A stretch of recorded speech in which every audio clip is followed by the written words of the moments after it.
छात्रों नमस्कार।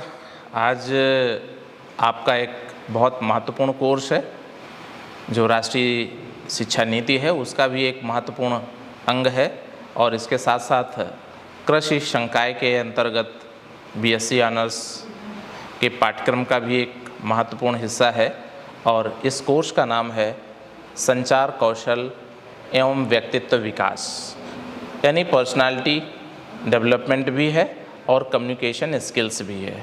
तो ये जो कोर्स है पूरा communication skills and personality development, ये आप लोगों तक कैसे पहुँचे, कौन कौन सी वो विशेषताएं हैं, कौन कौन सी वो बातें हैं, कौन कौन सी वो जानकारियां हैं जो ना केवल आपको हों बल्कि इसके साथ साथ आपके जीवन में प्रतिदिन के क्रियाकलापों में वो परिलक्षित हों, वो दिखाई दें और आपका कार्य और आपका व्यवहार उसी के अनुरूप परिवर्तित होकर के समाज में प्रकट हो और आपका जो व्यक्तित्व है वो सुदृढ़ हो, आपका जो संचार हो वो सुदृढ़ हो। तो इसी कोर्स को लेकर के हम आज आप लोगों से बात करेंगे। आप लोगों ने महाभारत का एक बेहतरीन संदर्भ कहीं न कहीं ज़रूर सुना होगा कि महाभारत का युद्ध हो रहा था और पांडवों को खास तौर से कौरवों और उनके जो उस दिन के सेनापति थे द्रोणाचार्य जी को हराना मुश्किल हो रहा था। पांडवों की रणनीति के तहत एक अश्वत्थामा नामक हाथी मारा गया और उसकी सारी की सारी जो इन्फॉर्मेशन है, जो सूचना है, वो सैनिकों के बीच में युद्ध के मैदान में संचारित कर दी गई, प्रवाहित कर दी गई, पहुंचा दी गई। किसी तरह जब ये खबर द्रोणाचार्य जी के कान तक पहुंची तो उनको उस बात पर यकीन नहीं हुआ कि जो अश्वत्थामा है वो उनका पुत्र ही है या कोई और है। तो उन्होंने उस समय के, उस काल के सबसे प्रामाणिक व्यक्ति जो युधिष्ठिर थे उनसे पूछा कि क्या अश्वत्थामा मारा गया? तो उन्होंने कहा हाँ, अश्वत्थामा मारा गया। वो नर है या हाथी? और जैसे ही वो नर है की बात पूरी हुई वैसे ही शंखनाद हो गया और आगे का जो कथन था, आगे का जो स्टेटमेंट था, आगे के जो शब्द थे हाथी वाले, वो द्रोणाचार्य जी को सुनाई नहीं दिए और उन्होंने अपना धनुष, अपने जो लड़ाई के टूल्स थे वो सारे के सारे रख दिए और तत्काल पार्थ ने बाणों से उनको छलनी कर दिया। आप सोच रहे होंगे कि ये कहानी मैं आपको क्यों बता रहा हूँ। ये इस वजह से बता रहा हूँ कि संचार कौशल भी इसमें है, संचार भी इसमें है और संचार अंतर भी इसमें आपको साफ तौर पर समझ में आएगा और इसके साथ साथ संचार का जो शोर है वो भी इसमें समझ में आएगा।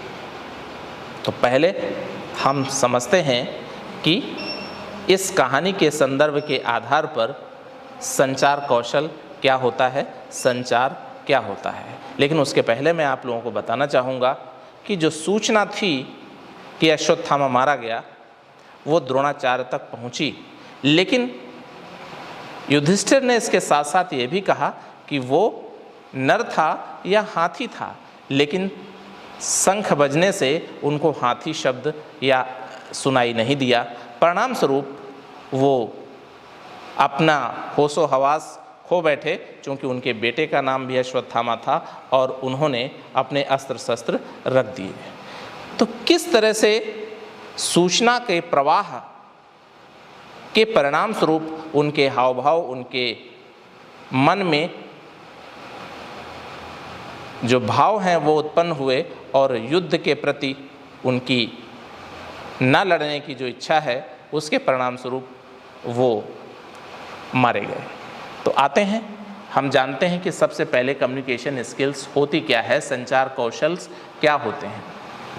अगर हम संचार कौशल की बात करें तो सामान्य अर्थों में संचार कौशल जो हमारे विचार हैं, जो हमारे भाव हैं, जो हमारी भावनाएं हैं, उनको प्रभावी तरीके से संप्रेषित करने की जो योग्यता है, प्रभावी तरीके से जो विचार हैं, हाव भाव हैं, वो दूसरे व्यक्ति तक, दूसरे लोगों तक प्रभावी तरीके से जब हम पहुंचाते हैं, और पहुंचाने की जो योग्यता होती है वो हमारे कौशल होते हैं।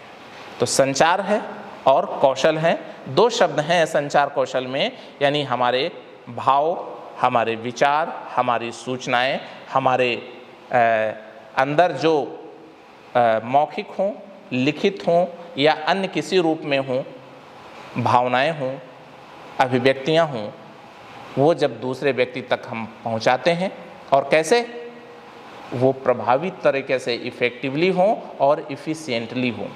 यानी संचार कौशल विचारों और भावनाओं को प्रभावी तरीके से संप्रेषित करने या पहुंचाने की जो योग्यता है वह संचार कौशल है। आज के संदर्भ में अगर हम बात करें कि संचार कौशल की क्या आवश्यकता है, खासतौर से छात्रों को क्या आवश्यकता है। जब हम छात्रों की बात करते हैं तो भविष्य में जिस ओर भी वो अपना करियर बनाना चाहें, अगर शुरू में एक छात्र के रूप में बात करें तो कक्षा और कक्षा के बाहर भी छात्र विभिन्न क्रियाकलापों में वो संचार कौशल के माध्यम से अपनी काबिलियत को, अपनी योग्यता को शिक्षक के सामने, अपने घर परिवार के सामने, अपने समाज के सामने रखता है। जब वो जॉब में या नौकरी में जाता है तो ऐसी स्थितियों में जिस संगठन में, जिस संस्था में वो कार्य करता है, उसकी जो संचार कौशल होता है वो उसके व्यक्तित्व का आईना होता है। संचार कौशल के परिणाम स्वरूप अपनी बात के, अपने विचार के जो प्रकटीकरण हैं उनको बेहतरीन तरीके से लोगों के बीच में रख पाता है, और जब वो रख पाता है, ऐसा कर पाता है, तो उसके विचारों को भी सम्मान मिलता है और उस व्यक्ति को भी सम्मान मिलता है। संचार कौशल जब हम अपने जीवन के विभिन्न क्रियाकलाप करते हैं, हर पल मैं अगर कहूँ कि संचार कौशल की आवश्यकता होती है। हम छोटा कार्य करें, बड़ा करें, हम स्वयं किसान के रूप में अपने उत्पाद को मंडी में लेकर जाएं या किसी अन्य जगह बेचना चाहें, तो जितनी बेहतरीन आपकी बातचीत की शैली होगी, जितनी बेहतरीन तरीके से दूसरे से अपने भावों को, अपने विचारों को, अपनी अभिव्यक्तियों को ना केवल मौखिक तरीके से बल्कि भावात्मक, बल्कि ये कहें कि अपने शारीरिक भाषा से, देह भाषा से दूसरे के सामने प्रभावपूर्ण तरीके से और प्रभावी ढंग से रखने की जो योग्यता है आपकी, वो आपको ये बताएगी कि किस तरह से आप अपने प्रभाव का उपयोग विचारों के माध्यम से, अपने हाव भाव के माध्यम से, अपने शारीरिक भाषा के माध्यम से, अपने बॉडी लैंग्वेज के माध्यम से करते हैं, और दूसरा किस तरह से आपकी बात से प्रभावित होता है। तो जब हम कोई व्यवसाय करें, कोई कार्य करें, या हम उद्यमी बने या हम छात्र के रूप में रहें, सभी जगह हमको इस कम्युनिकेशन स्किल्स की आवश्यकता पड़ती है। ख़ासतौर से अगर आप ऐसे किसी प्रोफेशन में हैं, ऐसे किसी व्यवसाय में हैं, जैसे कि वकील हुए, जैसे कि टीचर हुए, जैसे कि व्यवसायी हुए, जैसे कि सेल्समैन हुए, या अन्य बहुत सारे व्यवसाय हैं, अन्य बहुत सारे कार्य क्षेत्र हैं जहां पर आपका जो कम्युनिकेशन है वो बहुत ही महत्वपूर्ण होता है। आपका जो कौशल है, संचार कौशल है, वो बहुत ही अधिक महत्वपूर्ण होता है। ये जितना आपका प्रभावी होगा, जितनी बेहतरीन तरीके से संचार आप कर पाएंगे, लोगों को अपनी बात समझा पाएंगे, वो आपके विकास के लिए बहुत अहम होता है। दूसरी बात, जब हम निगोशिएशन करते हैं, जब हम वार्तालाप करते हैं, जब लोगों को प्रभावित करते हैं, जब लोगों को गाइड करते हैं, जब लोगों के विभिन्न प्रकार की समस्याओं का समाधान करते हैं, ऐसी स्थितियों में भी संचार कौशल की आवश्यकता होती है। आप किसी तथ्य को समझते हुए कितनी बेहतरीन तरीके से प्रस्तुति दे करके अपने सामने वाले लोगों का मार्गदर्शन कर सकते हैं, उनकी समस्याओं को समझा सकते हैं, उनको दिशा निर्देश दे सकते हैं, उनको प्रभावित कर सकते हैं। ये सारे के सारे क्षेत्र ऐसे हैं जिनमें प्रतिदिन हम सबको कार्य करना होता है। दैनिक सामान्य वार्तालाप से लेकर के और ऑफिस और कार्यालय के विभिन्न सारे बड़े बड़े कार्यों तक भी हमारे जो संचार कौशल है उसकी आवश्यकता होती है। तो इस तरह से आपने देखा कि संचार कौशल क्या है, संचार कौशल का हमारे दैनिक जीवन में क्या महत्व है। अब बात आती है कि ये जो संचार कौशल हैं ये कितने प्रकार के होते हैं, कौन कौन से ऐसे प्रकार हैं जो संचार कौशल के अंतर्गत हम रखते हैं, उनको समायोजित करते हैं। यानी संचार कौशल के कौन कौन से प्रकार हैं, घटक हैं। तो सबसे पहले हम बात करेंगे सामान्य बोलचाल या बोलचाल कौशल, या जिसको हम कहते हैं स्पीकिंग स्किल्स। आप लोगों ने तमाम सारे ऑनलाइन ऑफलाइन, चाहे वो यूट्यूब चैनल हों, चाहे आपके बुक्स हों, जिनमें स्पीकिंग कौशल की बात, ख़ास तौर से इंग्लिश स्पीकिंग की बात की जाती है। लेकिन केवल इंग्लिश स्पीकिंग की बात नहीं है, किसी भी भाषा में हो, आप अपनी भावनाओं को, अपनी अभिव्यक्तियों को, अपने विचारों को दूसरे के सामने बेहतर तरीके से, प्रभावपूर्ण तरीके से जो रखने की क्षमता होती है, वो इस बोलचाल कौशल या स्पीकिंग कौशल के अंतर्गत हम शामिल करते हैं और इसको हम स्पीकिंग स्किल्स कहते हैं। दूसरा जो है श्रवण कौशल यानी लिसनिंग स्किल्स। लिसनिंग स्किल्स ऐसी स्किल्स हैं कि किसी बात को, दूसरों के द्वारा कही गई बातों को, किसी व्यक्ति के द्वारा कही गई बातों को हम कितनी बेहतरीन तरीके से सुनते हैं। और सुनने का मतलब ये है कि उसके द्वारा कही गई बातों को हम किस तरह से ग्रहण करते हैं और उससे किस तरह से नया निष्कर्ष निकालने की क्षमता हम अपने अंदर विकसित करते हैं। तो जो श्रवण कौशल है, लिसनिंग स्किल्स है, ये भी हमारे लिए बहुत ही महत्वपूर्ण है। आप लोगों ने ये सुना होगा कि एक बेहतर वक्ता की बात जितना सुनना महत्वपूर्ण होता है, उससे भी महत्वपूर्ण होता है एक बेहतर श्रोता बनना। जो अच्छा श्रोता होता है वो अच्छा वक्ता भी होता है। अगर आप किसी की बातों को महत्वपूर्ण तरीके से नहीं सुन सकते हैं, नहीं समझ सकते हैं, तो आपके अंदर विभिन्न जो विश्लेषण करने की योग्यताएं हैं वो विकसित नहीं होंगी या कम होंगी। तो इस प्रकार पहला आपको मैंने बताया स्पीकिंग स्किल्स, दूसरा लिसनिंग स्किल्स, और थर्ड वन यानी तीसरा है राइटिंग स्किल्स। आगे चल कर के लेखन के विभिन्न विधाओं, विभिन्न तरीकों और विभिन्न जो टूल्स हैं उनके बारे में इस स्किल्स के अंतर्गत, लेखन स्किल्स के अंतर्गत हम आपसे बात करेंगे। और चौथा है जिसको हम कहते हैं नॉन वर्बल कम्युनिकेशन यानी अशाब्दिक संचार कौशल।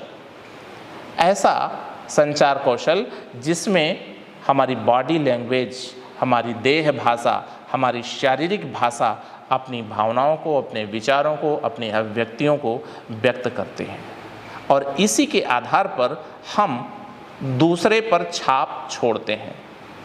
इस बॉडी लैंग्वेज में हमारे द्वारा कही गई बातें, हमारे जो भाव हैं, केवल वही नहीं आते हैं, बल्कि हमारा सारा का सारा जो फिजिकल कॉन्टेक्स्ट है, भौतिक संदर्भ है, वो सारा का सारा इसके अंतर्गत आते हैं।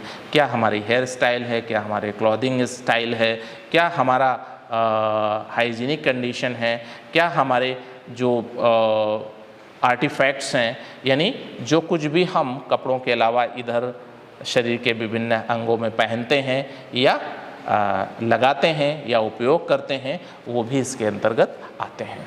इसके बारे में हम और डिटेल आगे के लेक्चर में बात करेंगे।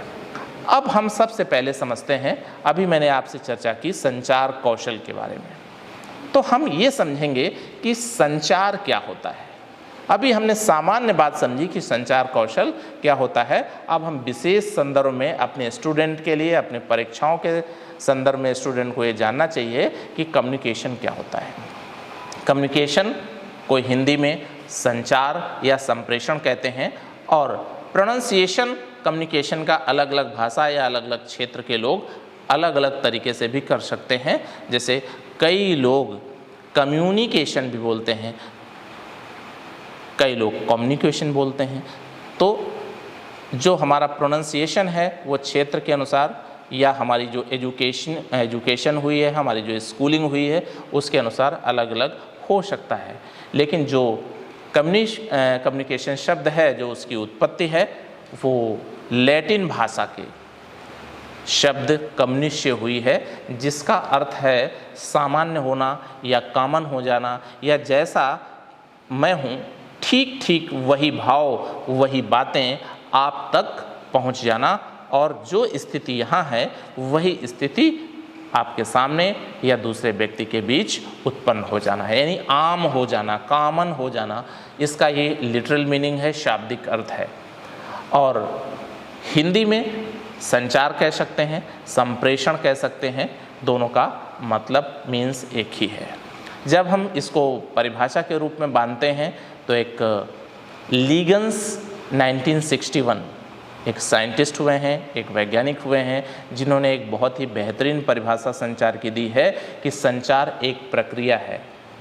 संचार एक प्रक्रिया है जिसमें दो या दो से अधिक व्यक्तियों के बीच, दो हो सकते हैं व्यक्ति या दो से अधिक लोग हो सकते हैं, दो या दो से अधिक व्यक्तियों के बीच विचारों का, तथ्यों का, अनुभवों का या प्रभावों का इस प्रकार से आदान प्रदान करना, इस प्रकार से आदान प्रदान होना, जिससे दोनों के बीच संदेश के बारे में आपसी समझ, आपसी उद्देश्य और संदेश की उपयोगिता प्राप्त हो जाए। बात वही आ गई जो कम्युनिकेशन में कम्युनिस्ट मीन्स कॉमन का अर्थ है, यानी जैसी जैसी स्थितियां यहाँ पर हैं वैसी स्थितियां वहाँ पर भी निर्मित हो जाएं, यानी जो बात यहाँ मैं समझ रहा हूँ ठीक वही बात दूसरा व्यक्ति या दूसरे जो अन्य व्यक्ति हैं वो भी समझ जाएं।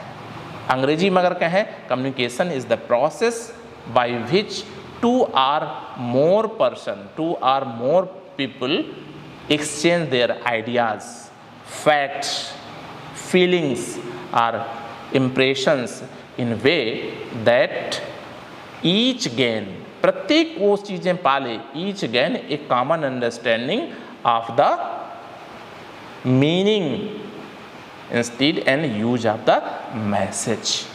सामने वाला भी उसकी उपयोगिता उसी अनुसार कर सके जैसे कि श्रोता या स्रोत उसको समझ रहा है, उसका उपयोग कर रहा है, उसका अर्थ समझ रहा है, यानी दोनों में समरूपता स्थापित हो जाना। इसके साथ साथ रोजर्स और शूमाकर ने भी संचार को परिभाषित किया है। उन्होंने कहा संचार वह प्रक्रिया है जिसके द्वारा संदेश स्रोत से श्रोता की ओर हस्तांतरित होता है, ट्रांसफ़र होता है। अगर मैं स्रोत हूँ और हमारे छात्र श्रोता हैं तो मुझसे छात्रों तक जो संदेश है वो पहुंचना ही संचार प्रक्रिया है। इसके साथ साथ वान डेन बान, हॉकिंस और अन्य तमाम सारे लोगों ने अलग अलग तरीके से संचार को परिभाषित करने की कोशिश की है। आपने संचार को बेहतर तरीके से समझा, लेकिन संचार की आवश्यकता क्यों पड़ती है? आखिर कौन सा कार्य संचार करता है? मैंने अभी परिभाषा के माध्यम से और उसके प्रकारों के माध्यम से इसी बात को कहने की कोशिश की। संचार के मुख्य कार्यों को अगर हम संक्षेप में कहें तो हम ये कह सकते हैं कि एक सूचना देने का कार्य करता है, यानी इन्फॉर्मेशन प्रोवाइड कराने का काम करता है। संचार के माध्यम से लोगों को सूचना पहुंचती है, संचार के माध्यम से लोग जानकारी पहुंचती है और जो उनके उद्देश्य होते हैं उनको उद्देश्यों को पाने में, पूरा करने में वो सक्षम बनते हैं। दूसरा है कमांड करना या उनको निर्देश देना। जब उच्च अधिकारी को अपने अधीन अधिकारियों या कर्मचारियों को कोई सूचना या कोई आदेश देना होता है तो उच्चस्थ अधिकारियों के माध्यम से, इंस्ट्रक्शन के माध्यम से, कमांड के माध्यम से उनको सूचना प्रोवाइड की जाती है। और तीसरा जो इसका जो फंक्शन है वो है इम्प्रेशन या मोटिवेशन या प्रभाव या परसुएशन या इन्फ्लुएंस करना।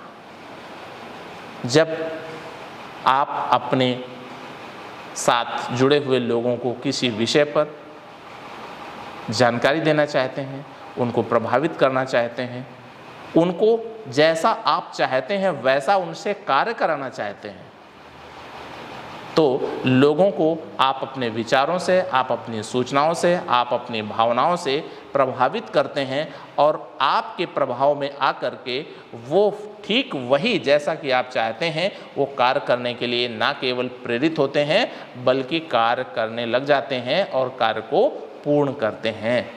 इसके साथ इंटीग्रेटिव फंक्शन भी है जो 4th नंबर है, यानी लोगों को एकीकृत कार्य करना। इसका जो संगठनात्मक स्तर पर या लोगों के बीच एकीकरण जब स्थापित करना होता है तब इस कार्य को संचार के माध्यम से किया जाता है।